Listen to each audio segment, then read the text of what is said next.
Hello बच्चों, आज हम पढ़ेंगे। लास्ट लेक्चर में हमने पढ़ा था चार्ज के बारे में। लास्ट लेक्चर चार्ज के बारे में आज हम पढ़ेंगे Coulomb's law and its application.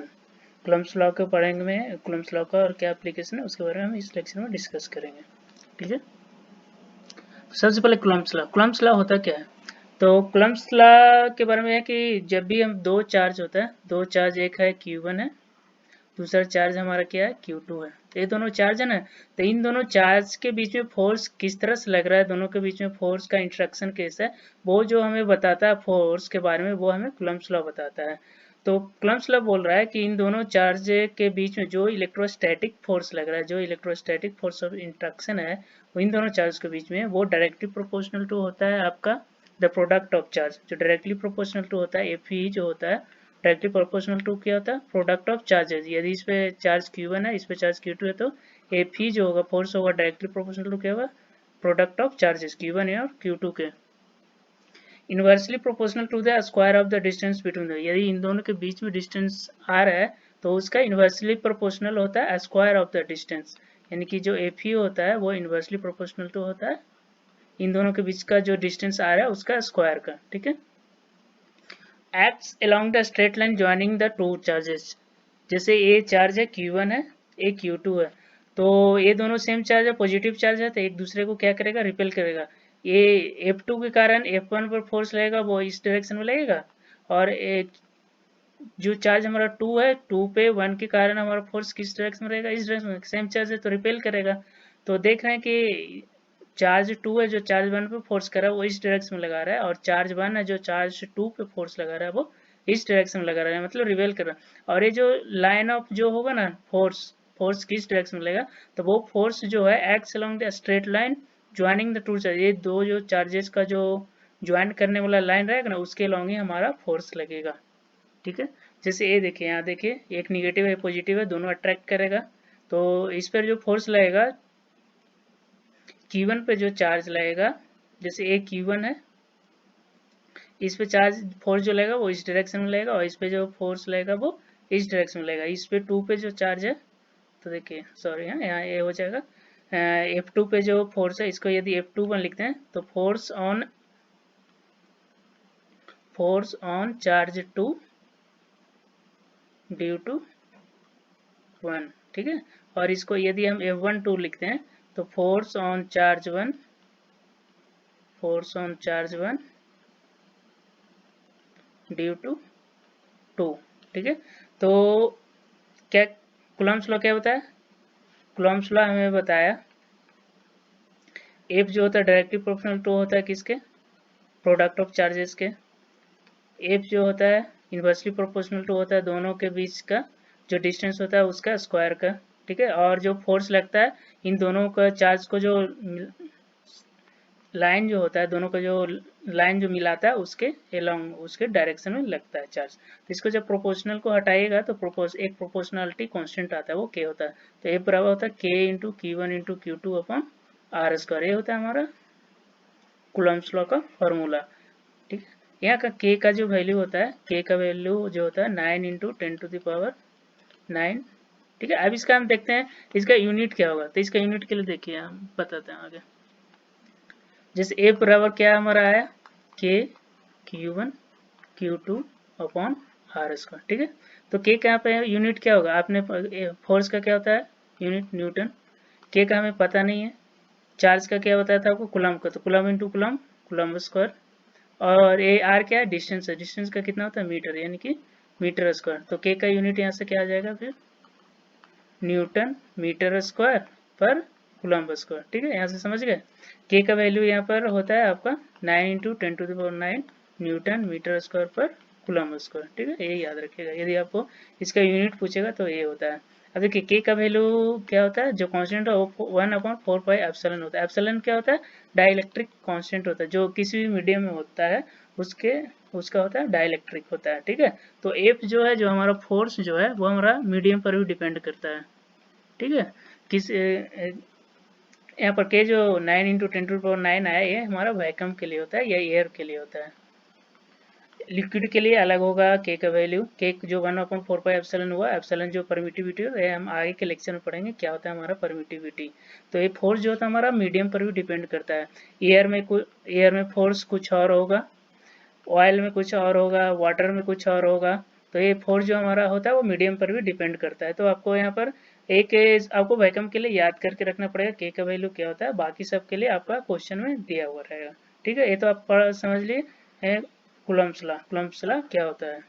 ठीक है, अब आगे देखिए, अब फोर्स क्या होता है आपका, वेक्टर क्वांटिटी होता है। ठीक है, तो इसका एक डायरेक्शन भी होगा, अभी जो फोर्स का ये फॉर्मूला पढ़े K into Q1 into Q2 upon R square, ये तो सिर्फ मैग्नीट्यूड है, इसमें कहीं भी डायरेक्शन तो था नहीं। तो हम इसका डायरेक्शन भी देखेंगे, और डायरेक्शन तो हमें पता है, आपको अभी समझा कि डायरेक्शन यदि ये दोनों चार्ज का जो लाइन ज्वाइनिंग जो चार्ज होता है उस डायरेक्शन में हमारा फोर्स लगता है। तब इस डायरेक्शन को निकालने के लिए सबसे पहले हम आपको वेक्टर में लेकर चलता हूँ। सिंपल में यदि कोई वेक्टर दिया हुआ है, पोजीशन वेक्टर आर है, तो इसका यूनिट वेक्टर निकालते हैं, किस तरह से निकालते हैं, यूनिट वेक्टर और क्या होता है vector R upon mod of vector R, ये आप लोग जानते होंगे यूनिट वेक्टर निकालने का। अब यदि दो हमारा पॉइंट है, ठीक है, एक का हमारा पोजीशन वेक्टर r1 है, दूसरे का पोजीशन वेक्टर r2 है, इन दोनों के बीच में हमारा डिस्टेंस क्या है, यदि r है तो r बराबर हमारा क्या होता था, vector r1 minus vector r2, और इसका यदि यूनिट वेक्टर निकालना रहेगा तो क्या हो जाएगा, vector r1 minus vector r2 upon mod of vector r1 minus mod of vector r2। ये आप लोगों ने 11th में वेक्टर एनालिसिस में पढ़ा होगा। इस तरह से हम यूनिट वेक्टर निकालते हैं। ठीक है, तो देखिए जैसे हम पॉइंट ए पर हैं, ठीक है, पॉइंट ए पर है, ये r1 है, और ये हमारा पॉइंट बी पर है, ये हमारा r2 है। ठीक है, r2 है। तो यदि कोई पूछेगा कि यदि हम ए से बी में जा रहे हैं, यदि हमारे यहाँ पर चार्ज था Q1 था, ये चार्ज Q2 था, तो Q1 पे Q2 के कारण यदि फोर्स लगेगा, जैसे F12 निकाल रहे हैं, ठीक है, तो इस केस में हम क्या लेंगे, R1 माइनस R2 लेंगे वेक्टर निकालने के लिए। यदि हमारा 2 पे फोर्स निकालेगा 1 के कारण, तो इस केस में हम क्या लेंगे, R2 माइनस R1 लेंगे। ये आपको याद रखना है। यदि हमें चार्ज 1 पे Q1 पे Q2 के कारण चार्ज लेना है तो R1 माइनस R2 निकालना है। यदि हमें चार्ज 2 पे 1 के कारण निकालना है तो R2 माइनस R1 लेना है हमें डायरेक्शन के लिए। तो हम आगे आते हैं। ठीक है, vector form in Coulomb's law में को वेक्टर फॉर्म देखते हैं। ये हमारा चार्ज Q1 है, ये हमारा चार्ज Q2 है। ठीक है, इन दोनों के बीच का डिस्टेंस R है। तो यदि हम वेक्टर F12 लिखते हैं, वेक्टर F12 यानी कि force on charge 1, force on charge 1 due to charge 2, तो हमारा क्या हो जाएगा, F बराबर K Q1 Q2 upon R square, दोनों के बीच का डिस्टेंस कितना हो जाएगा, R1 माइनस R2 का स्क्वायर।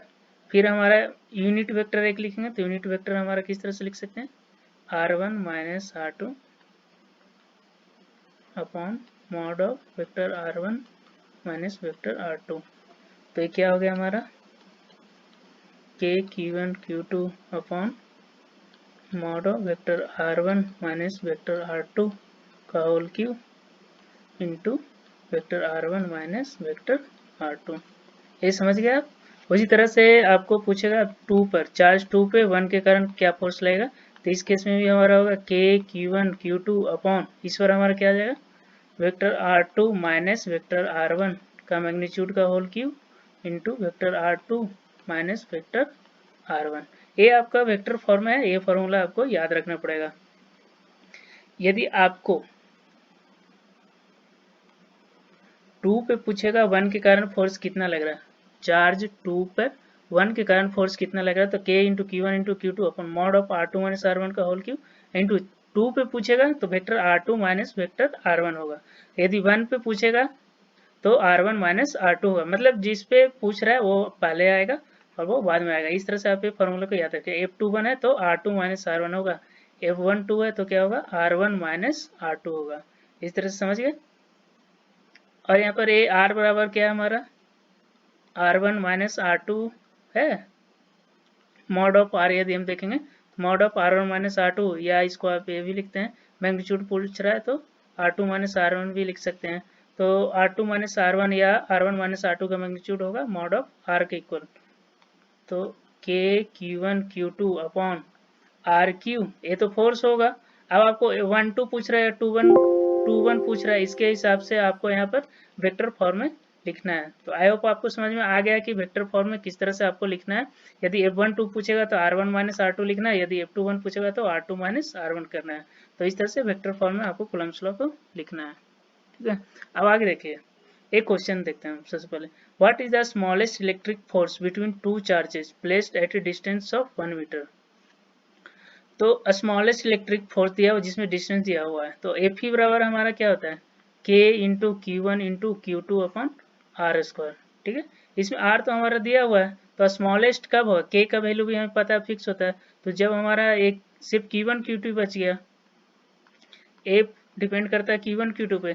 अब हमारा ए चार्ज यदि मिनिमम होगा तो हमारा फोर्स भी मिनिमम होगा। स्मॉलेस्ट पूछ रहा है तो जितना छोटा चार्ज होगा उतना छोटा फोर्स भी लगेगा। तो सबसे छोटा चार्ज क्या है, सबसे स्मॉलेस्ट चार्ज क्यू क्या होता है, इलेक्ट्रॉन का चार्ज होता है 1 ई, यानी कितना होता है 1.6 इंटू 10⁻⁻90 कूलम, यानी कि सबसे छोटा चार्ज ये होता है। तो इसका इन दोनों के बीच में जो फोर्स लगेगा वही हमारा स्मॉलेस्ट फोर्स होगा। तो यहाँ पर के का वैल्यू कितना होता है 9 इंटू 10⁻9, Q1 1.6 इंटू 10⁻⁻19, Q2 भी उतना ही ले लेंगे अपॉन आर स्क्वायर कितना 1, तो 1 का स्क्वायर। इसको सोल्व कीजिएगा, जो आंसर आएगा हमारा वो हो जाएगा स्मॉलेस्ट चार्ज, ठीक है। देखिए 1.6 इंटू 1.96 इंटू 10 से गुना करके लिखिए, वो आपका आ जाएगा आंसर। अब देखिए, अब similarity between Coulomb's force and gravitational force. आपने 11th क्लास में ग्रेविटेशनल फोर्स पढ़ा होगा, यहाँ कूलम्ब्स फोर्स पढ़े हैं। तो यहाँ पर कूलम्ब्स फोर्स क्या आ गया, एफ बराबर क्या है आपका K into Q1 into Q2 upon R square है। और ग्रेविटेशनल फोर्स क्या था, ग्रेविटेशनल फोर्स एफ जी बराबर क्या था आपका G into M1 into M2 upon R square, ठीक है। तो देख रहे हैं दोनों हमारे इन्वर्स स्क्वायर लॉ को फॉलो कर रहा है ना, दोनों कर दोनों ही फोर्स जो होता था, दो जो पार्टिकल है उनके जो लाइन ज्वाइनिंग सेंटर का जो लाइन ज्वाइनिंग होता है उसके अलाउंग फोर्स लगता था, ठीक है। उसमें भी ग्रेविटेशनल में भी जो उसके सेंटर को जो लाइन ज्वाइन करता था उसके अलाउंग ही फोर्स काम करता था। इसमें कूलम्ब्स लॉ में भी जो दो चार्ज है उनका जो सेंटर का जो लाइन जो ज्वाइन करता है दोनों को उसके अलाउंग ही फोर्स लगता है। तो ये हमारी सिमिलरिटी है। अब देखिए डिसिमिलरिटी में क्या होगा, कूलम्ब्स फोर्स है अट्रैक्ट भी करता है रिपेल भी करता है, जबकि ग्रेविटेशनल फोर्स हमेशा अट्रैक्ट ही करता है, समझिए। तो ये हम देखते हैं सिमिलरिटी से पहले देखते हैं। सिमिलरिटी क्या है, both follow inverse square law, दोनों इनवर्स स्क्वायर लॉ फॉलो करते हैं। दोनों फोर्स जो होता है जो act along the line joining centre, दोनों का जो सेंटर है इसी के अलोंग हमारा फोर्स लगता है, इसी के अलोंग फोर्स लगता है, ठीक है। ये तो हो गया हमारा सिमिलरिटी। डिफरेंस में क्या है, तो इलेक्ट्रिक फोर्स जो होता है या तो अट्रैक्टिव और रिपल्सिव होता है, जबकि ग्रेविटेशनल फोर्स हमेशा अट्रैक्ट ही करता है। ग्रेविटेशनल फोर्स हमेशा दो बॉडी है तो एक दूसरे को अट्रैक्ट ही करते हैं, समझे। जबकि इलेक्ट्रिक फोर्स में ऐसा नहीं, इलेक्ट्रिक फोर्स रिपेल भी करता है एक दूसरे को और एक दूसरे को अट्रैक्ट भी करता है। ये हो गया। अब देखिए इलेक्ट्रिक फोर्स को आपको बताया मीडियम पर भी डिपेंड करता है, जबकि ग्रेविटेशनल फोर्स मीडियम पर डिपेंड नहीं करता है। यहाँ पर इलेक्ट्रिक फोर्स में ये जो के जो हमारा आता है, केज का जो 1/4πε होता है, ये जो डाइलेक्ट्रिक होता है मीडियम पे डिपेंड करता है। डिफरेंट डिफरेंट मीडियम के लिए अलग अलग वैल्यू होता है। तो इस तरह से इलेक्ट्रिक फोर्स जो है मीडियम पर डिपेंड कर रहा है, जबकि ग्रेविटेशनल फोर्स हमारा मीडियम पर डिपेंड नहीं करता है। और क्या होता है, इलेक्ट्रिक फोर्स जो होता है चार्ज पार्टिकल का वो much much stronger than gravitational force होता है।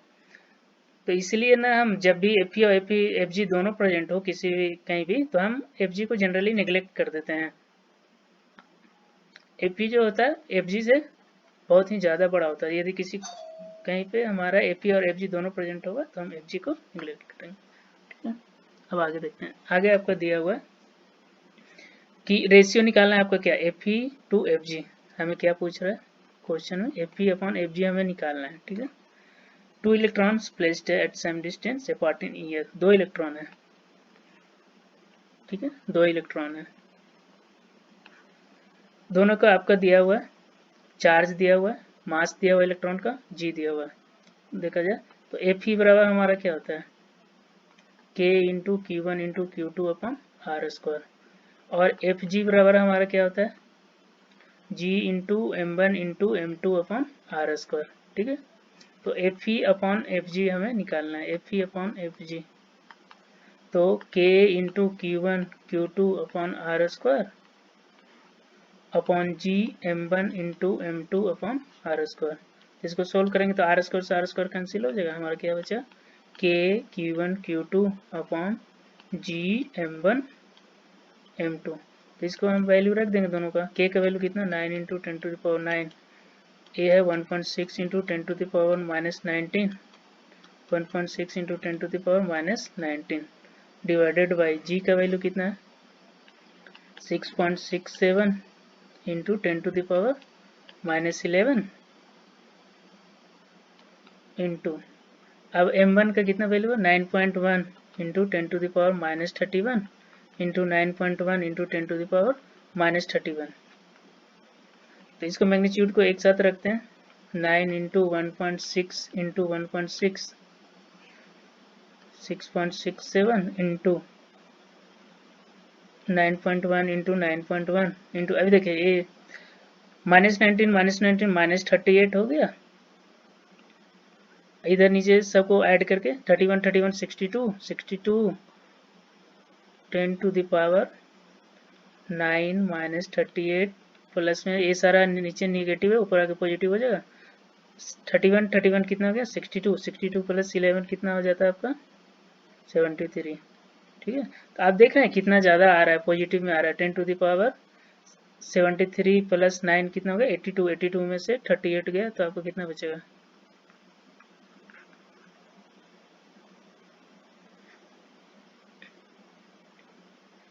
कितना हो गया 82 में से 12 से 8 गया 4, 10 टू द पावर 44। इसको सोल्व करेगा तो इक्विवेलेंट टू लगभग कितना 10 टू द पावर 42 के आसपास से ज़्यादा बड़ा आ रहा है एफ ई, तो एफ ई कितना बहुत बड़ा है एफ जी से, तो इसलिए कहा जाता है इलेक्ट्रिक फोर्स जो होता है ना ग्रेविटेशनल फोर्स से काफ़ी ज़्यादा होता है। तो इसलिए किसी भी क्वेश्चन कहीं भी हमारा इलेक्ट्रिक फोर्स यदि प्रेजेंट हो तो हम ग्रेविटेशनल फोर्स को क्या करते हैं, इग्नोर कर देते हैं।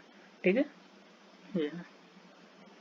अब आगे क्वेश्चन देखिए, एक चार्ज है Q है, उसको दो पार्ट में डिवाइड किया गया है, इस कितने पार्ट में, दो पार्ट में डिवाइड किया गया, केप्ट एट सम सेपरेशन, किसी एक डिस्टेंस पे रखा गया, इस तरह से डिवाइड किया कि दोनों के बीच में फोर्स का मैक्सिमम हो। ठीक है, जैसे एक चार्ज था उसका Q था, तो मान लीजिए इसमें से दो पार्ट में डिवाइड करें, एक को x मिलेगा, दूसरे को कितना मिलेगा Q माइनस x मिलेगा, दोनों के बीच में डिस्टेंस आ रहा है, तो अब फोर्स बराबर क्या हो जाएगा फिर दोनों के बीच में K into X into Q minus x upon R square होगा दोनों के बीच में फोर्स। अब आपने मैथ में क्वेश्चन पढ़ा होगा, यदि y फंक्शन ऑफ x है, y जो है फंक्शन ऑफ x है, तो y मैक्सिमम निकालने के लिए क्या करते थे हम, उसका x के रिस्पेक्ट में डिफ्रेंशिएट करते थे और 0 के बराबर करते थे, ये आपने मैथ में पढ़ा हुआ। y यदि फंक्शन ऑफ x है और y का मैक्सिमम वैल्यू निकालना है, तो y को हम क्या करते हैं, x के डिफ्रेंशिएट करते हैं, D Y by D X करते हैं और उसको 0 इक्वल करके जो x का वैल्यू आता है वो हमारा मैक्सिमम वैल्यू वहाँ पर होता है। तो इसमें भी हमारा f क्या है, x का फंक्शन है, तो इसको हम x के डिफ्रेंशिएट कर देंगे। ठीक है, तो यहाँ पर डिफ्रेंशिएट करने के लिए क्या करेंगे, सबसे पहले बाद में डिफ्रेंशिएट, पहले इसको अलग अलग कर लेते हैं। ठीक है, इसको देखिए यहाँ पर k क्या था, x Q minus x square upon R square था। ठीक है, इसको डिफ्रेंशिएट करना था, तो क्या हो जाएगा k अपॉन आर स्क्वायर तो बाहर आ जाएगा। ठीक है, x इंटू क्यू का क्या हो जाएगा q माइनस एक्स स्क्वायर का डिफ्रेंशिएशन 2x, इसको क्या करना है 0 की इक्वल करना है, तो q माइनस 2x बराबर 0, तो x बराबर क्या आ जाएगा q बाई 2। समझ गए, यदि कोई भी फंक्शन y जो है यदि फंक्शन ऑफ x है, ठीक है, अब y का हमें मैक्सिमम वैल्यू निकालना है, तो हमें क्या करना है, y को डिफ्रेंशिएट करना है किसके रिस्पेक्ट में, x के रिस्पेक्ट में, और उसको 0 के इक्वल कर देना है। यहाँ भी फोर्स था क्या, फंक्शन ऑफ x हो गया, फंक्शन ऑफ x आ गया, तो फोर्स को भी हम क्या कि x के रिस्पेक्ट में डिफ्रेंशिएट कर दें और उसको 0 के इक्वल कर दें, तो x के रिस्पेक्ट में डिफ्रेंशिएट किया तो q माइनस 2x बराबर 0 के, क्यू माइनस 2x बराबर 0, तो x बराबर क्या आ गया q/2, मतलब दोनों के बीच में यदि इक्वल चार्ज डिवाइड करेंगे तो इन दोनों के बीच में जो फोर्स लगेगा वो मैक्सिमम होगा। समझ गए? ठीक। अब हम limitation of Coulomb's law, limitation of Coulomb's law क्या है उसके बारे में हम पढ़ेंगे। तो कूलम्ब्स लॉ जो होता है वो पॉइंट चार्ज के लिए ही अप्लाई होता है, सिर्फ पॉइंट चार्ज के लिए हम लगाते हैं कूलम्ब्स लॉ को। यदि कोई बड़ा चार्ज है, डिस्ट्रीब्यूटेड चार्ज है, और इन तो इस यहाँ पर हमारा कूलम्ब्स लॉ नहीं लगता है। ठीक है, समझे? ये कंटिन्यूअस चार्ज हो, इस तरह से हमारा वेरी करे तो यहाँ पर भी हमारा कूलम्ब्स लॉ एप्लीकेबल नहीं होता है, सिर्फ एक पॉइंट चार्ज के लिए ही एप्लीकेबल होता है। लेकिन बोलेगा एकदम बहुत बड़ा सा चार्ज है, लेकिन वो बहुत ज़्यादा डिस्टेंस पे, तो बहुत ज़्यादा डिस्टेंस पे बहुत बड़ा चार्ज चीज़ कोई भी ऑब्जेक्ट हो बहुत छोटा दिखता है ना, तो भी हम वहाँ पर हम कूलम्ब्स लॉ अप्लाई करते हैं। तो कूलम्ब्स लॉ जो होता है सिर्फ पॉइंट चार्ज के लिए एप्लीकेबल होता है। ठीक है, अब पॉइंट चार्ज तो हमारा बहुत ज़्यादा डिस्टेंस पे, यदि बहुत बड़ा ऑब्जेक्ट रखा हो वो पॉइंट दिखता है तो भी वहाँ पर उसके लिए भी हम कूलम्ब्स लॉ लगा सकते हैं। लेकिन जहाँ पे ये इस तरह का बहुत बड़ा ऑब्जेक्ट हो, दो बड़ा ऑब्जेक्ट नज़दीक में रख दिया, इसके बीच में हम यदि कूलम्ब्स लॉ अप्लाई करें तो हमारा गलत हो जाएगा, इसका हमें ध्यान रखना है। ठीक है, तो एक्सटेंडेड चार्ज या कंटिन्यूअस चार्ज पे हमारा एप्लीकेबल नहीं होता है, valid only on point charges में, पॉइंट चार्ज पे एप्लीकेबल होता है। और हाँ, जब बहुत चार्जेस रेस्ट में, दो चार्ज है Q1 और Q2, यदि ये दोनों रेस्ट में तो कूलम्ब्स लॉ हम लगा सकते हैं। यदि दोनों चार्ज मोशन में है तो हम कूलम्ब्स लॉ नहीं लगाएंगे। यदि Q1 Q2 दोनों मूव कर रहा हो तो हम कूलम्ब्स लॉ नहीं लगाते हैं। एक चार्ज रेस्ट में है, एक चार्ज हमारा मोशन में है। ठीक है, ये हमारा मोशन में है तो भी हम कूलम्ब्स लॉ लगाएंगे। ये हमारा हो गया लिमिटेशन ऑफ कूलम्ब्स लॉ, तो इसको हमें ध्यान रखना है। अब हम लोग प्रिंसिपल ऑफ सुपरपोजिशन पढ़ेंगे। प्रिंसिपल ऑफ सुपरपोजिशन, इसका मतलब ये होता है कि कोई एक सिस्टम है, अभी तक हम क्या पढ़ रहे थे कि हमारा दो चार्ज था, ठीक है, Q1 और Q2 था, तो हम देख रहे थे Q2 पे Q1 के कारण क्या फोर्स लग रहा था F21, और देख रहे थे Q1 पे Q2 के कारण क्या फोर्स लग रहा था F12। अब हमारा एक सिस्टम है, ठीक है, उसमें क्या है कि तीन चार्ज है, एक है हमारा Q1 है, दूसरा चार्ज Q2 है, और हमारा तीसरा चार्ज Q3 है। तो अब हम देख रहे हैं थर्ड चार्ज पे Q3 पे हमारा टोटल फोर्स कितना लगेगा, तो F3 पे टोटल फोर्स कितना लगेगा ये हम देख रहे थे। F3 इस पे Q3 पे टोटल फोर्स कितना लगेगा, तो इस पे फोर्स हमारा इसके कारण भी लग रहा है, Q1 के कारण भी, इस पे हमारा फोर्स Q2 के कारण भी लग रहा है। तो वही कर रहा है, when two charges exert force simultaneously on A third charge, तीसरे चार्ज पे दोनों चार्ज जो है साइमल्टेनियसली मतलब एक साथ फोर्स लगा रहे हैं, जो टोटल फोर्स जो इस पे होगा वो इन दोनों चार्ज के द्वारा जो इस पे जो फोर्स लगाया जा रहा है उसका वेक्टर सम होगा। तो जो भी हमारा फोर्स इस पे लगेगा हमारा Q3 पे, चार्ज 3 पे, वो हमारा चार्ज हो जाएगा charge on 3 due to 1 plus में चार्ज ऑन 3 ड्यू टू 2, दोनों का क्या हो जाएगा, वेक्टर सम हो जाएगा। ये होता है, ये हमारा कहता है प्रिंसिपल ऑफ सुपरपोजिशन, यानी कि कोई भी हमारा सिस्टम उसमें तीन या चार्ज कितना भी चार्ज हो, उसमें किसी भी एक चार्ज पे हम जो फोर्स देख रहे हैं ना, वो फोर्स जो होता है हमारे सारे के कारण, फोर्स वन, चार्ज 1 के कारण इस पर कितना फोर्स लग रहा है, चार्ज 2 के हमारा कितना फोर्स लग रहा है, चार्ज 3 के कारण कितना फोर्स लग रहा है, चार्ज 4 के कारण कितना फोर्स लग रहा है, इन सभी फोर्सेस का जो वेक्टर सम होता है वो इस पे जो हम इस चार्ज पे हमारा नेट फोर्स होता है। समझ गए? उसी तरह से यदि हमारा दिया रहा है एन सिस्टम है, मतलब हमारा एन चार्ज है, एक चार्ज है, दो चार्ज, दो है, तीन है, चार, इस तरह करके चार चार्ज है हमारा, टोटल करके एन चार्जेज हैं। ठीक है, तो इस पे हमारा एन पे पूछ रहा है कि हमारा एन चार्ज पे टोटल फोर्स कितना लगेगा, तो इस पे हमारा total charge due to 1, charge on force on charge N due to 1 plus में force on charge N due to 2 plus में force on charge N due to 3 dot dot dot force on charge N due to N minus N net charge, यहाँ पर N minus N 1 होगा। इसी कारण इसके कारण जिस पर इस टोटल जो फोर्स लग रहा है उसका क्या होगा, वेक्टर सम होगा। समझ गए? तो सुपरपोजिशन ये कहता है कि जो भी हमारा कोई से भी सिस्टम में जो भी कितना भी हमारा चार्ज हो, पार्टिकल्स हो, यदि किसी पे हमारा फोर्स पूछ रहा है तो सभी चार्ज, इंडिविजुअल चार्ज जो उसका फोर्स लगा रहा है ना, सबका क्या करेंगे, वेक्टर एफ नेट जो होगा सभी के कारण जो हमारा फोर्स लग रहा है सबका क्या करेंगे, हम वेक्टर सम कर देंगे। ठीक है, ठीक है, वही इन ए सिस्टम ऑफ एन, जैसे कोई स्टेटमेंट पूछेगा सुपरपोजिशन का तो ये लिखना है, in a system of N charges the total electrostatic force on any charge is vector sum of forces due to remaining charges on this charge. मतलब वही है कि एक चार्ज हमारा ए जो है इस पे बाकी सब चार्ज के कारण जो फोर्स लग रहा है, बाकी सब चार्ज का जो इस पे फोर्स लग रहा है, जितना भी हमारा चार्ज चाहे कितना भी नंबर हो, जो भी फोर्स लग रहा है इसका क्या करना है, सभी इंडिविजुअल चार्ज जो फोर्स लग रहा है सबका क्या करना है, वेक्टर सम कर देना है। नहीं एफ नेट बराबर हमारा क्या हो जाएगा, vector F one plus F two plus F N हो जाएगा, ये हमें लिखना है। ठीक है, ये हो गया हमारा सुपरपोजिशन का। अब हम इस पर कुछ क्वेश्चन देखते हैं। जैसे सबसे पहले देखते हैं पॉलीगन टाइप का। पॉलीगन टाइप में जैसे हमारा एक ट्रायंगल दिया हुआ है, ये हमारा इक्विलेटरल ट्रायंगल है। ठीक है, इसका वर्टेक्स का नाम दे देते हैं ए बी सी है। इस पे हमारा चार्ज कितना रखा हुआ, क्यू चार्ज है, पॉजिटिव है। ठीक है, क्यू है, क्यू है, ठीक है, क्यू है, इन सब पे क्यू क्यू चार्ज है तीनों वर्टेक्स पे। अब हमारा पूछ रहा है चार्ज वर्टेक्स सी पे हमारा टोटल फोर्स क्या लगेगा, जो उस पे चार्ज है उस पे टोटल फोर्स हमारा क्या लगेगा।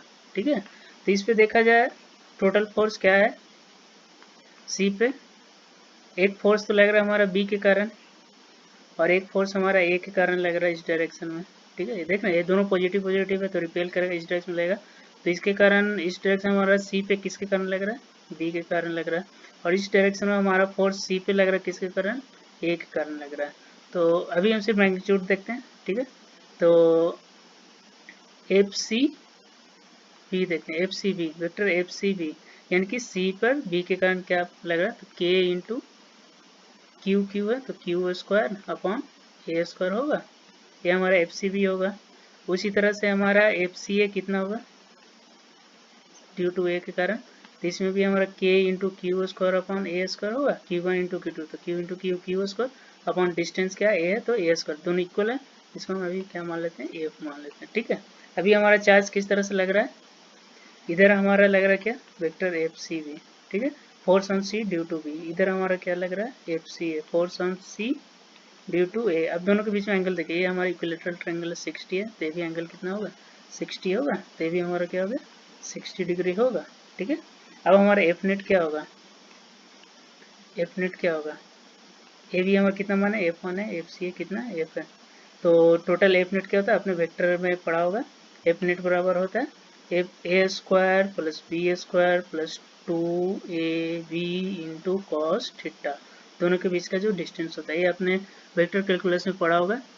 यदि इधर वेक्टर ए है इधर वेक्टर बी है, दोनों के बीच का एंगल थीटा है, तो जो नेट होता है, जो नेट निकालते हैं वेक्टर, वो हमारा क्या हो जाता है under root A square plus B square plus 2ab cos theta होता है, ये आपने वेक्टर कैलकुलस में पढ़ा होगा। तो यहाँ भी देख लीजिए हमारा कितना हो जाएगा,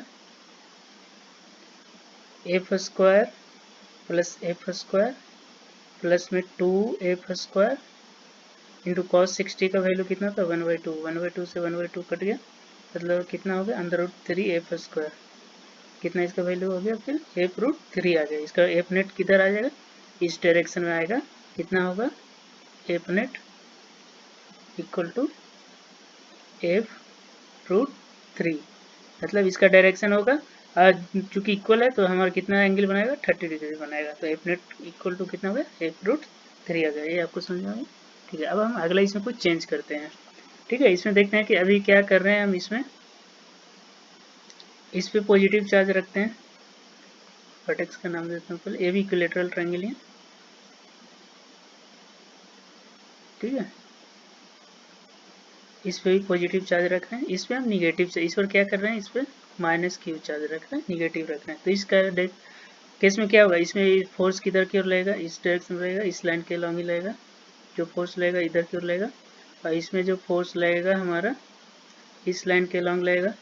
ठीक है, इस पर अट्रैक्ट करेगा क्योंकि ये पॉजिटिव है निगेटिव है तो अट्रैक्ट करेगा, तो इस डायरेक्शन में मतलब इधर की ओर फोर्स लगेगा और हमारा इधर की ओर फोर्स लगेगा, तो ए के हमारा इधर की ओर कौन सा फोर्स लगेगा वेक्टर एफ ए वी लगेगा, ए के पर फोर्स ड्यू टू बी, और इधर की ओर कौन सा फोर्स लगेगा ए पर ड्यू टू सी लगेगा।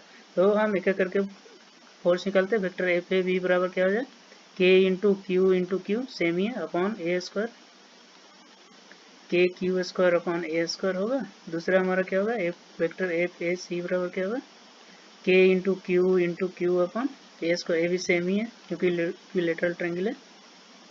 इसको क्या मान लीजिए, एफ मान लीजिए। तो वेक्टर एफ नेट हमारा किधर की ओर आएगा, इधर की ओर आएगा वेक्टर एफ नेट।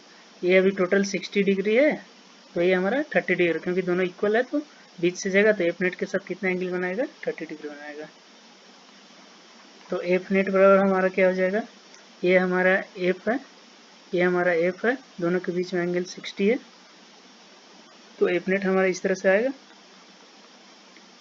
तो एफ नेट बराबर हमारा क्या होगा, under root F square plus 2 F into cos 60 same ही है। तो कितना आ जाएगा हमारा नेट एफ रूट 3 आएगा, लेकिन इसको डायरेक्शन किस तरह से रहेगा, इस तरह का रहेगा हमारा, इस तरह से हमारा आएगा। अब हम क्या लेते हैं, स्क्वायर लेते हैं। स्क्वायर है, स्क्वायर में हम देखते हैं ए बी सी डी, सही पे अभी हमारा क्या है, क्यू चार्ज रखते हैं, ठीक है।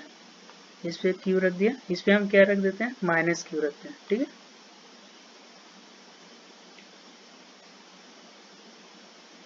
और इस पे हम क्यू रखते हैं, ठीक है। अभी देखिए, अभी इस पे फोर्स किस तरह से लगेगा, क्यू पे, इसका इस डायरेक्शन में अट्रैक्ट करेगा, इसका इस डायरेक्शन में अट्रैक्ट करेगा, ठीक है। और ये जो होगा ए के कारण सी पे वो इस डायरेक्शन में अट्रैक्ट करेगा, ठीक है। ए कौन सा फोर्स हो गया, ए के कारण हो गया, ए फोर्स हो गया हमारा सी पे बी के कारण हो गया, ए फोर्स हमारा सी पे हो गया डी के कारण हो गया। इस तरह का हमारा 3 फोर्स लग रहा है और हमें सुपरपोजिशन से एफ नेट निकालना है। तो एफ नेट बराबर हमारा क्या होगा, force on C due to A plus force on C due to B plus force on C due to D, मतलब इस चार्ज पे बाकी सब चार्ज के कारण जो भी टोटल फोर्स लग रहा है सबको क्या करना है, वेक्टर सम करना है। तो अब सबसे पहले हम force on C due to A निकालते हैं। Force on C due to A कितना हो जाएगा, force on C due to A देखिए तो ये कितना है, यदि सारा डिस्टेंस ए है, ए है, ए है, तो ये डिस्टेंस हमारा कितना होता है, ए वाला डिस्टेंस ये हमारा अंडर रूट 2a होता है स्क्वायर के लिए। तो क्या हो जाएगा, K into Q square upon under root 2a का होल स्क्वायर होगा, इक्वल टू कितना हो जाएगा, के Q square upon 2a square होगा, ये हो गया। अब हमारा देखिए, अब हमारा force due to force on C due to D बराबर क्या हो जाएगा, K into Q square upon ए स्क्वायर होगा, और C force on C due to B बराबर भी क्या हो जाएगा, K into Q square upon ए स्क्वायर होगा। इसको हम क्या मान लेते हैं, एफ मान लेते हैं, ठीक है।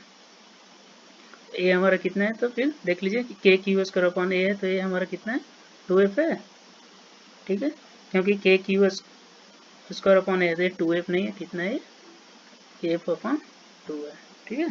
तो अब हम देखिए क्या हो रहा है यहाँ पर, इधर की ओर हमारा लग रहा है एफ सी डी, इधर की ओर हमारा कौन सा है, एफ सी बी है, तो इसका नेट रिजल्टेंट किधर होगा, इस डायरेक्शन में होगा, एफ नेट होगा, दोनों चूंकि इक्वल है, एफ लग रहा है, तो दोनों इसका भी हमारा एंगल 45 है, तो ए 90 है टोटल, तो ये वाला एंगल हमारा कितना हो जाएगा, 45 डिग्री होगा, क्योंकि ये दोनों हमारा क्या इक्वल है, एफ और एफ ही है, तो रिजल्टेंट जो होगा इसके बीच से ही जाता है ये, तो एफ नेट हमारा क्या हो जाएगा, एफ नेट जो हो जाएगा अंडर रूट एफ स्क्वायर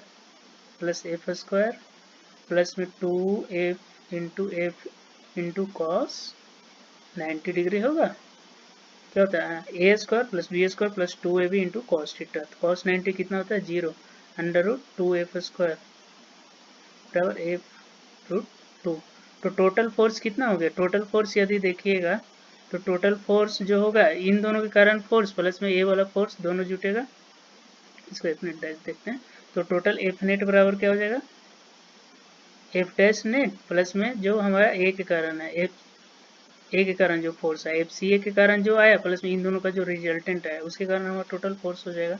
तो टोटल फोर्स कितना है, एफ वाई 2 प्लस में एफ रूट 2, तो एफ कॉमन ले लीजिए, तो 1/2 प्लस रूट 2, समझ गए। तो एफ का यहाँ पर वैल्यू कितना रख देना, के क्यू स्क्वायर अपन ए स्क्वायर, तो ये हमारा आंसर आ जाएगा। तो इस तरह का क्वेश्चन किताब में बहुत सारा दिया रहेगा। आई होप आप लोगों को कोई दिक्कत नहीं होगा किस तरह से सुपरपोजिशन थ्योरम को अप्लाई करना है। किसी भी पॉइंट पे पूछेगा सी पर, तो और तीनों के जैसे 4 इसमें था, टोटल 4 चार्जेस थे, तो एक पर हमें पूछ रहा है, तो बाकी तीनों के कारण इस पर टोटल कितना फोर्स लग रहा है उसका हमें वेक्टर सम निकालना है। तो जैसे सी पे पूछ रहा था, तो सबसे पहले हम बाकी तीनों के कारण इस पर कितना फोर्स लग रहा है, जैसे डी इस डायरेक्शन में लग रहा है वो देख लिए, डी हमारा इस डायरेक्शन में लग रहा है, तो सबसे इसका रिजल्टेंट इस डायरेक्शन होगा। ए है, ए भी हमारा फोर्स इधर की ओर लगा रहा है, तो इस तरह से इसका रिजल्टेंट और ये दोनों सेम डायरेक्शन में तो ऐड हो जाएगा। इस तरह से हमने ये निकाला है। और अब हम अगला क्वेश्चन देखते हैं। जैसे ये हमारा स्क्वायर दिया हुआ, ठीक है, ए बी सी डी, इस पर सभी वर्टेक्स पे पॉजिटिव चार्ज क्यू दिया हुआ, ठीक है, सब पे क्या प्लस क्यू है, ठीक है। इसके बीचों बीच में हम एक चार्ज रखें क्यू। इस पे पूछ रहा है टोटल फोर्स कितना लगेगा, तो इस पे एफ नेट पूछ रहा है टोटल फोर्स ऑन क्यू पे टोटल फोर्स कितना लगेगा। तो देखिए ये क्यू है, तो इसके कारण से टोटल ये पॉजिटिव है, पॉजिटिव, तो इसके कारण से फोर्स कितना इधर की ओर लगेगा, और इसके कारण से फोर्स इधर की ओर लगेगा, ठीक है। इसके कारण से फोर्स इधर की ओर लगेगा, ए के कारण से, ये हमारा क्या है, इसका नाम यदि ओ है, तो ये force on O due to A इधर की ओर लगेगा। ये force on O due to D है, ये force on O due to B है, और इधर की ओर ये हमारा फोर्स लगेगा किस तरह से, force on O due to C, ठीक है। ये अब देखिए चूंकि ये डिस्टेंस बीच में है, सारा डिस्टेंस भी इक्वल है, तो सारा फोर्स भी हमारा क्या है, इक्वल है, तो नेट फोर्स क्या हो जाएगा इस केस में, 0 हो जाएगा। यदि सिमेट्रिक चार्ज है, सिमेट्रिक चार्ज डिस्ट्रीब्यूशन है, और उसके बीच में यदि चार्ज हमारा पूछ रहा है, उस पर नेट फोर्स पूछ रहा है, तो हमारा एफ नेट क्या हो जाएगा, 0 हो जाएगा। इस केस में जैसे आपको ये देखिए इस तरह था, एक दूसरे के अपोजिट में ही सारा फोर्स लगा था, सारा फोर्स क्या था, इक्वल है। ये इसको कैंसिल कर दिया, ये वाला इसको कैंसिल कर दिया, तो इस तरह से एफ नेट क्या हो गया, 0 हो गया, समझ गया। तो सिमेट्रिक के केस में कभी भी आपको सेंटर पे कोई चार्ज रख दे और उस पर आपका फोर्स नेट फोर्स पूछे, तो नेट फोर्स क्या होगा, 0 होगा। सिमिलरली इक्विलेटरल ट्रायंगल भी है, ठीक है, सब पे पॉजिटिव चार्ज रख दिया, ठीक है, और बीच में अब इसके सेंटर पे एक हम चार्ज रख दिए क्यू, ठीक है। इस पे नेट फोर्स पूछेगा, तो इसमें भी एफ नेट क्या हो जाएगा, 0 हो जाएगा। इनफॉर्मली डिस्ट्रीब्यूटेड चार्ज है ऑन ए सर्किल, ठीक है। अभी चूंकि इनफॉर्मली डिस्ट्रीब्यूटेड है, तो इसमें गॉस ला नहीं लगे, सॉरी कूलम्ब्स ला नहीं लगेगा। फिर भी यदि इनफॉर्मली डिस्ट्रीब्यूटेड है, तो इसके सेंटर पर यदि कोई भी चार्ज रख दे रहा है क्यू, इस पे नेट फोर्स पूछेगा, तो इस केस में भी हमारा एफ नेट कितना आ जाएगा, क्या होगा, 0 हो जाएगा, ठीक है। अब हम आ गया, अब आपका third charge in equilibrium type का क्वेश्चन देखना। जैसे आपका दिया हुआ है एक चार्ज है क्यू है, ठीक है, दूसरा चार्ज है उसका कितना है, उस पर चार्ज दिया 4Q दिया हुआ है। अब इसके भी इस तरह से है, अब क्या कह रहा है आपको, एक थर्ड चार्ज है, ठीक है, थर्ड चार्ज को इसके बीच में कहाँ रखा जाए कि उस पर जो नेट फोर्स हो, एफ नेट जो हो वो 0 हो जाए, ठीक है। थर्ड चार्ज वो पॉजिटिव चार्ज है, तो इस कहाँ पर रखा जाए, इसके लाइन ज्वाइनिंग में कहाँ पर रखा जाए कि उस पर नेट फोर्स क्या हो जाना चाहिए, 0 हो जाना चाहिए। हम थर्ड चार्ज को ला रहे हैं, इस लाइन पे कहाँ पर रखें कि वो 0 हो जाए। तो सबसे पहले हम देखते हैं कहाँ पर रख सकते हैं। तो पॉजिटिव चार्ज है, तो सबसे पहले हम बीच में रखें, तो बीच में रखेंगे, मान लीजिए यहाँ पर रख दिया, ठीक है। यहाँ पर मैंने क्यू को रखा, तो इसके कारण फोर्स किधर की ओर लगेगा, इधर की लगेगा। इस चार्ज के कारण फोर्स किधर की ओर लगेगा, इधर की ओर। तो दोनों अपोजिट में, तो दोनों के यदि फोर्स इक्वल हो गया तो हमारा 0 हो जाएगा। अब देखा जाए कि यहाँ से डिस्टेंस है x है, टोटल डिस्टेंस इन दोनों के बीच में हमारा l है, ठीक है, हमने x पे रखा। अब देखिए ये इसके नज़दीक रहेगा कि ये इसके नज़दीक रहेगा, उस पर देखिए, तो देखिए इस पे चार्ज कम है, इस पे चार्ज ज़्यादा है, ठीक है, तो फोर्स इस पे चार्ज ज़्यादा है, इस पे चार्ज, तो किसके नज़दीक रखेंगे ताकि फोर्स इक्वल हो जाए। तो देखिए एफ जो होता है इन्वर्सली प्रोपोर्शनल टू डिस्टेंस का होता है, और डायरेक्टली प्रोपोर्शनल टू क्या होता है, चार्ज के मल्टीप्लिकेशन के। तो चार्ज इस पे तो कम है, तो इसके नज़दीक रखेंगे तब ना ये डिस्टेंस हमारा कम होगा इसके लिए, तो इसलिए इसका इस पे फोर्स ज़्यादा लगेगा। यदि हम इससे ज़्यादा दूर रख देंगे तब तो, इससे हम यदि इसके पास रख देंगे तब देखिए इसके कारण फोर्स तो ये ज़्यादा लगा था, क्योंकि इसके एक तो चार्ज भी ज़्यादा है और डिस्टेंस भी कम है, तो ये हमारा फोर्स ज़्यादा लगा देगा। मान लीजिए इसके कारण फोर्स है F2 है, सॉरी इसके कारण फोर्स हमारा F1 है और इसके कारण फोर्स F2 है। तो जब ये चार्ज इसके पास होगा तो उस केस में F2 ज़्यादा हो जाएगा F1 के कंपेरिजन में, लेकिन जब इसके पास हम रखेंगे तो कहीं एक पॉइंट आ सकता है कि F1 हमारा F2 के बराबर हो सकता है। अब मान लीजिए हम चार्ज को कहीं इधर रखते हैं, ठीक है, इस तरह कहीं पोर्शन पे रख दिए चार्ज को, तो इसके कारण F1 भी हमारा इसी डायरेक्शन में आ रहा है और F2 भी हमारा इसी डायरेक्शन पे आ रहा है, तो दोनों तो सेम डायरेक्शन में लग रहा है, तो हमारा नेट फोर्स जीरो होगा। इस केस में तो नहीं होगा ना, क्योंकि फोर्स हमेशा दोनों अपोजिट में होगा तभी नेट फोर्स जीरो होगा। अब मान लीजिए हमने इधर क्यों रखा है उस चार्ज को Q को, तो इसके कारण F2 भी हमारा इधर क्यों लगेगा, रिपेल करेगा, और F1 भी इधर क्यों लगेगा, तो इस दोनों हमारा सेम डायरेक्शन में लग रहा है, तभी हमारा नेट फोर्स जीरो नहीं हो रहा है, तो ये भी हमारा नहीं होगा। तो मेनली हमें क्या करना, यदि तो हम चार्ज को कहाँ रख सकते हैं, तो चार्ज को हमारा एक ही बच रहा है कि हम बीच में रख दें, तो बीच में रख देंगे, तो बीच में रखेंगे तो इसके हिसाब से हम देखेंगे किसके नज़दीक ये आएगा, तो जिसका कम मैग्नीट्यूड हो चार्ज का उसके नज़दीक ये आएगा, क्योंकि इसके नज़दीक रहेगा तभी इसका फोर्स ज़्यादा, इससे जितना ज़्यादा दूर रहेगा तो इसका फोर्स कम होगा, इसका फोर्स ज़्यादा होता है, तभी हम इक्वल कर सकते हैं। यदि इसके पास रहता तो इसके कारण तो फोर्स ज़्यादा हो जाएगा, तो हमारा इक्वल तो नहीं हो पाएगा ना, तो इसलिए इसके है। तो मान लिया जाए आप छोटे वाले से कितना दूर है, एक एक्स डिस्टेंस है, तो ये वाला डिस्टेंस हमारा कितना होगा, टोटल एल है तो एल माइनस एक्स हो जाएगा।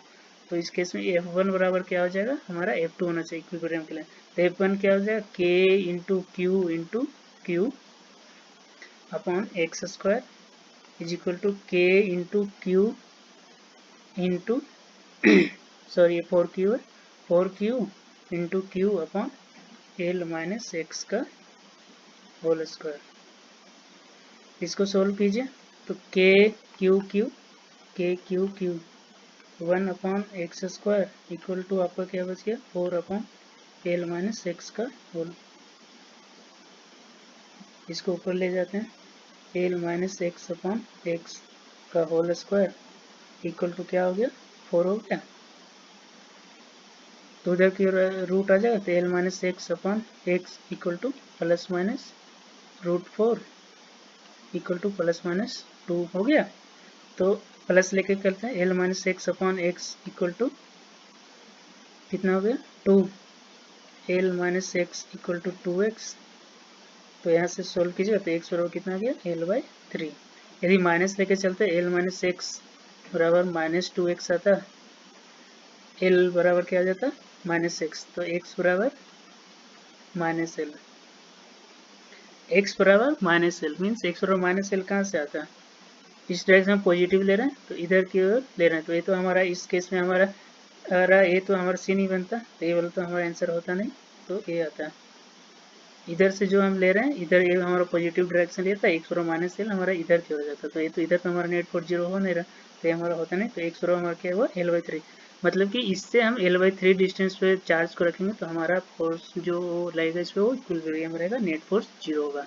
इसका एक और भी फॉर्मूला है, एक्स बराबर होता है हमारा under root Q1 on under root Q1 plus में under root Q2 into L होता है, ठीक है, ये होता है formula, under root Q1 under root Q2 plus में under root Q1 into L, जहाँ पर Q1 जो होता है स्मॉलेस्ट चार्ज होता है,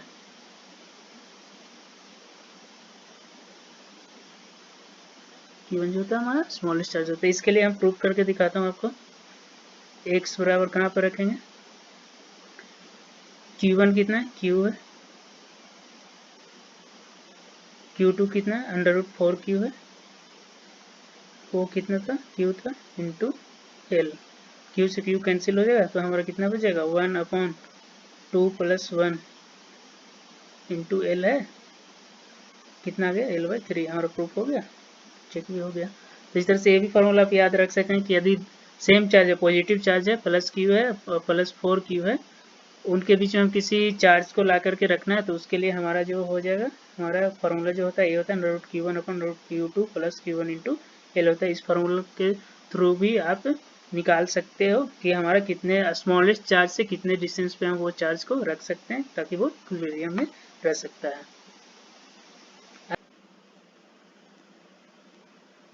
अब हम एक और टाइप देखते हैं। तो इस टाइप में क्या है कि आपका फिर से आपका दिया हुआ है चार्ज Q और एक इस साइड माइनस Q दिया हुआ है, ठीक है। अभी इस केस में पूछ रहा है कि एक पॉजिटिव चार्ज Q है, कैपिटल Q चार्ज है, इसको कहाँ पर हम रखेंगे कि इस पे जो नेट फोर्स होगा जो होगा जीरो इक्विलिब्रियम में रहेगा, मतलब इस पे टोटल फोर्स जीरो रहना चाहिए। हम एक एक केस देख लेते हैं कहाँ पर रखते हैं। मान लीजिए हम इसको इधर रखें Q को, ठीक है। तो इस पर देखिए इसके कारण इस Q के कारण इस पर फोर्स किधर की ओर रहेगा, ये पॉजिटिव है, इसको रिपेल करेगा। F1 इधर की ओर रहेगा। अब ये पॉजिटिव है और ये निगेटिव है तो ये क्या करेगा, अट्रैक्ट करेगा, यानी कि इधर क्यों लगेगा। F2 भी इधर क्यों लगेगा, दोनों F1 F2 सेम डायरेक्शन में लग रहा है तो हमारा क्या F नेट जीरो होगा, F नेट जीरो नहीं होगा तो इसमें तो टोटल फोर्स जीरो नहीं है, तो ये हमारा इस डायरेक्शन में मूव कर जाएगा, तो इक्विलिब्रियम में तो नहीं है। अब हम मान लीजिए इधर की ओर रखते हैं, ठीक है, Q को। जब हम इस डायरेक्शन में रख देते हैं तो F1 किधर की ओर लगेगा, ये इधर की ओर लगेगा। F2 ये तो अट्रैक्ट करेगा, F2 हमारा किधर की ओर लगेगा, इधर की ओर लगेगा। अब देखिए यहाँ पर डिस्टेंस देखिए, एक तो ये डिस्टेंस इसका ये 9Q से जो सेकंड वाले चार्ज से है वो कम है, और इससे हमारा डिस्टेंस कितना है, यदि x डिस्टेंस है ये हमारा L प्लस x हो जाएगा, यदि इन दोनों के बीच में डिस्टेंस कितना है, L है तो। अब देखिए एक तो इसका चार्ज का मैग्नीट्यूड ऐसे ही कम है और डिस्टेंस भी ज़्यादा है, तो F क्या हो जाएगा, F1 जो हो जाएगा कम हो जाएगा। इसमें देखिए एक तो इसका चार्ज का मैग्नीट्यूड भी ज़्यादा है और डिस्टेंस भी कम है, तो F2 जो हो जाएगा ज़्यादा हो जाएगा, यानी F2 F1 से बहुत ही ज़्यादा हो जाएगा। ये चार्ज मैंने उतना फोर्स लगा ही नहीं पाएगा कि जो इसको जो चार्ज 2 के कारण जो फोर्स लग रहा है उसको कम कर सके। तो इस कारण से इधर की ओर हम रखेंगे तो कभी भी हमारा फोर्स F1 जो है F2 के बराबर नहीं आ पाएगा। अब हम देखते हैं इधर की ओर रखते हैं उस चार्ज को। इधर की ओर जब हम चार्ज को रखेंगे तो देखिए इसके कारण क्या है, F1 तो इधर की ओर लगेगा और F2 किधर की अट्रैक्ट करेगा तो इधर की ओर लगेगा। तब देखिए भले इस पर देखिए इधर चार्ज का मैग्नीट्यूड भले कम है लेकिन डिस्टेंस इसके लिए कम है और इसके लिए डिस्टेंस क्या हो जाएगा, ज़्यादा हो जाएगा। तो इस केस में हो सकता है कि F1 F2 दोनों बराबर हो सकते हैं। इस केस में हमारा बराबर नहीं हो सकता था क्योंकि एक तो इसका चार्ज का मैग्नीट्यूड ज़्यादा है, चार्ज का वैल्यू ज़्यादा है और डिस्टेंस भी कम है, तो F2 तो ऐसे बहुत ज़्यादा हो जाएगा F1 के कंपेरिजन, क्योंकि इसका चार्ज भी कम है और डिस्टेंस भी ज़्यादा हो रहा है। हाँ इस केस में देखिए भले ही इसका चार्ज कम है लेकिन इसका डिस्टेंस भी कम हो रहा है, इसका से इसका फोर्स इसके कंपेरिजन में ज़्यादा हो सकता है, दोनों बराबर हो सकते हैं, तो हम इधर की ओर ही रख सकते हैं Q को। तो देखिए तो इधर की ओर हमारा F1 बराबर क्या होना चाहिए, F2 होना चाहिए। तो इसका यदि डिस्टेंस x डिस्टेंस पे रखें तो ये इसके लिए हमारा F2 के लिए टोटल डिस्टेंस कितना हो जाएगा, L प्लस x हो जाएगा। ये टोटल डिस्टेंस कितना हो जाएगा, L प्लस x हो जाएगा, ठीक है। तो हम चार लिखते हैं K into Q upon x square equal to क्या हो जाएगा, K इंटू इस पर कितना है 9Q है into Q upon L plus x का होल स्क्वायर, ठीक है। इसको हम सोल्व करेंगे, L plus x upon x, a cancel हो गया, ए कैंसिल हो गया, ए कैंसिल हो गया, कैंसिल हो गया। L plus x upon X का होल स्क्वायर बराबर क्या बच जाएगा, 9 बच जाएगा। L plus x upon x बराबर क्या हो जाएगा, प्लस माइनस रूट 9 बराबर कितना हो गया, प्लस माइनस 3। इसको सोल्व किया जाए तो हम इसमें पॉजिटिव वाला लेंगे, L plus x upon x equal to 3, तो L प्लस एक्स बराबर कितना हो गया, 3x हो गया। तो L बराबर क्या होगा, 3x माइनस एक्स 2x, तो x equal to L by 2 हो जाएगा, यानी कि इधर जब आप L बाई 2 डिस्टेंस पे रखोगे तो सही रहेगा। अब देखिए अगला, देखिए इसमें भी एक फार्मूला होता है, x का जो फार्मूला होता है वो ये होता है under root Q1 upon under root Q2 minus Q1, ये फार्मूला आप याद रखिएगा, इंटू L होता है, ठीक है। तो इसको भी हम चेक कर लेते हैं। तो Q1 कितना है, Q है, Q2 कितना है अंडर रूट 9Q है, ये कितना है Q1 Q है इंटू L, तो बराबर कितना हो गया, Q से रूट Q कैंसिल हो जाएगा, 1 upon under root 9 3 minus 1 into L equal to L by 2। देखिए दोनों से हमारा सही आ गया, तो ये कितना डिस्टेंस पर है, L बाई 2 डिस्टेंस पर है, ठीक है। ये समझ में आ गया ना आपको कि हम चार्ज को हम इधर ही क्यों रख रहे हैं, इस डायरेक्शन में क्यों नहीं रख रहे हैं, क्योंकि यहाँ पर -9 क्यों है, यानी कि चार्ज का मैग्नीट्यूड ज़्यादा है और ये हमारा सिर्फ Q है, तो ये जो ये चार्ज बना उतना इस पर फोर्स लगा ही नहीं पाएगा कि इसको कैंसिल कर पाए, इसलिए हम इसको इधर रखते हैं ताकि डिस्टेंस हमारा इससे कम होगा तभी ना ये हमारा चार्ज को क्या कर पाएगा, उसको बैलेंस कर पाएगा, समझ गए। तो ये है। अब अगला एक है SHM। SHM SHM को किस तरह से हम देखते हैं, जैसे ये आपका दिया हुआ है 2 चार्ज है, ठीक है, Q है Q है, ठीक है, इनके बीच का डिस्टेंस मान लीजिए कितना है 2 है, ठीक है, इनके बीच में कोई एक चार्ज Q रखा हुआ है, ठीक है, अब इसके बीच में कोई भी चार्ज Q रखा है। अभी ये क्या इक्विलिब्रियम, इस पे इसके कारण जो फोर्स प्लस है, इसके कारण फोर्स इधर क्यों लग रहा है, इसके कारण फोर्स इधर क्यों, दोनों फोर्स सेम डिस्टेंस पर है तो इक्वल है, कैंसिल हो रहा है। अब क्या किया, इसको थोड़ा सा x डिस्टेंस इधर की ओर मूव करवा दिया, ठीक है, थोड़ा सा x डिस्टेंस। अब देखिए ये डिस्टेंस कम हो गया और ये डिस्टेंस ज़्यादा हो गया, तो इस कारण इसके कारण फोर्स ज़्यादा होगा, तो इस पर नेट फोर्स इधर की ओर लगेगा। तो यहाँ पर लिखा हुआ है कि if Q is slightly moved across any charge, then so that